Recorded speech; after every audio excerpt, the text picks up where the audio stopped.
राजस्थान के जालौर में घटी घटना के विषय में आज बहुजन समाज पार्टी के राज्यसभा सांसद और नेशनल कोऑर्डिनेटर रामजी गौतम परिवार वालों से मिले एवं शोक संवेदना प्रकट की।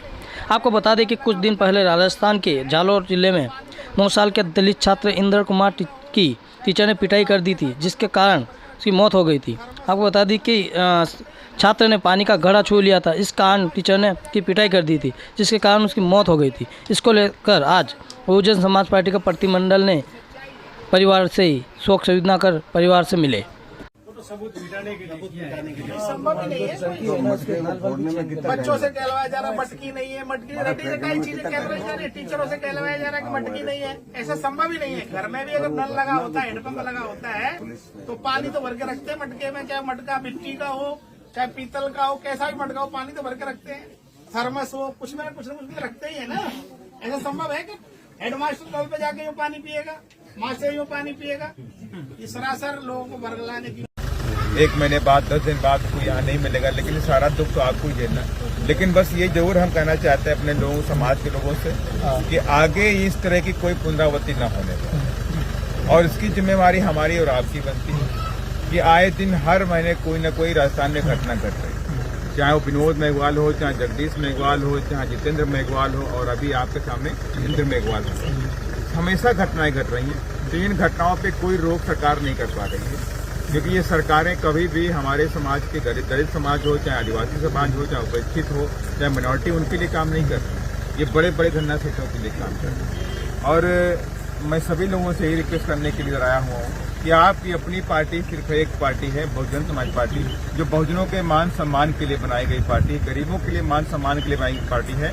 और आप इनको सत्ता में लेके आओ, और जो सत्ता में जो कौम होती है, जो लोग शासक होते हैं, उनकी बहु बेटियों के साथ में बलात्कार नहीं होता, मर्डर नहीं होता, उन पर अत्याचार नहीं होता। यही मेरा मैसेज आपसे। जो अपराधी होते हैं उनके पीछे भी समाज खड़ा हो जाता है, और हमारा समाज है वो दब जाता है कहीं ना कहीं। जैसे हम यहाँ रिपोर्टिंग करने आते हैं ना, तो वो कैमरे के सामने आना नहीं चाहता है। अगर उनको पूरी भी कहानी भी पता है कि हाँ मटकी थी स्कूल में, लेकिन कैमरे के सामने भी आना नहीं चाहता है। इतना उनके पास मतलब दबाव है, क्या है मतलब। देखिए, राजस्थान में तो हालात तो बस से बदतर हैं दलित समाज के। ये बेचारे हमारे जो कौम के जो लोग हैं, ये गरीब हैं, और ये बेचारे गांव में रहते हैं, वो खुल के नहीं बोल सकते। उनको पता है कि आज हम कुछ भी खुल के बोलेंगे तो आज तो आप चले जाओगे, कल उनके लोगों को मारा जाएगा, पीटा जाएगा, इसलिए बेचारे खुल के नहीं बोलते। लेकिन ये नहीं भी बोलते हैं, लेकिन परिवार के लोगों ने बता दिया है। उस बच्चे की जो दर्द भरी दास्तां है, उसने बता दिया है, पूरे देश को बताया है।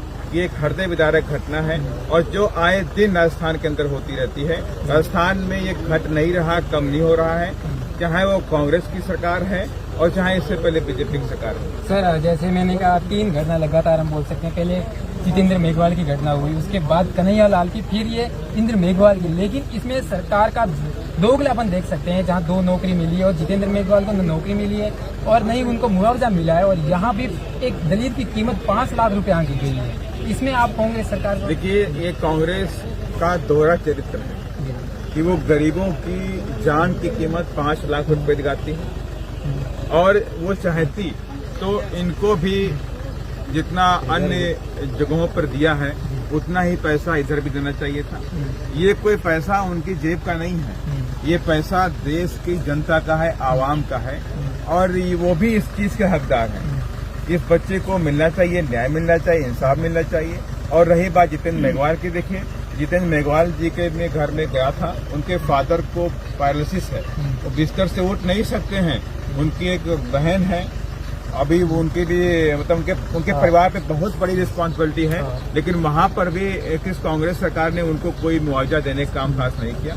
लोगों की डिमांड थी भाई 50 लाख रुपए, नहीं 50 लाख दे रहे हो तो परिवार के एक सदस्य को नौकरी दे दो, उसने वो भी देने का काम नहीं किया है। तो इसलिए ये सरकार जो है, इसको उखाड़ फेंकने का समय आ गया है। कि 2023 में मैं समस्त बहुजन समाज के लोगों से आह्वान करता हूँ कि इसको क्रांति के रूप में लीजिए और 2023 में अपनी सरकार बनाइए और खुद शासक बन जाइए। सर, एक सवाल है, में सामाजिक जो नेता बन रहे हैं आजकल उभर रहे हैं, कोई कह रहा है मैं 17 को आ रहा हूँ, कोई कह रहा 18 को आ रहा हूँ, कोई कह रहा 23 को आ रहा हूँ। इसमें समाज में कहाँ बदलाव जाएगा? कहीं देखिए, यहाँ पे जितने भी लोग खड़े हैं, इनको सबको पता है कि सामाजिक संगठन मैंने कहा ना, आज सामाजिक संगठन यहाँ पे खड़ा है, भीड़ बनाएगा, आपके साथ फोटो खिंचवाएगा, चमकाएगा और नेता बन के चला जाएगा। लेकिन उसके पीछे क्या होगा, ये समाज वहीं का वहीं खड़ा रह जाएगा।